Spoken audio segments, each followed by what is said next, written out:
કે સવારે દાદા મંદિરે જતા હોય ને તો નાના બાળકોને આંગળી પકડીને મંદિરે લઈ જાય.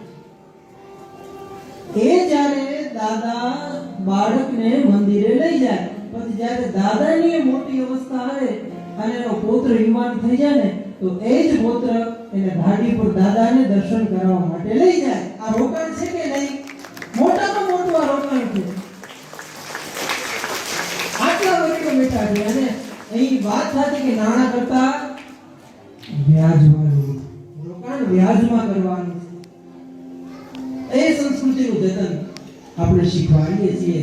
અને આ વિદ્યાલય ફરીને વારે વારે કહેવાનું મારે મન થાય કે આપનું જે બાળક આ વિદ્યાલયમાં ભણે છે, આપનું બાળક સ્કૂલમાં નથી ભણતું, સ્કૂલમાં સ્ટડી નથી કરતું, તમારું બાળક વિદ્યાલયમાં અધ્યયન કરે છે. તમારું બાળક કોઈ સર કે મેડમ પાસે નથી ભણતું, તમારું બાળક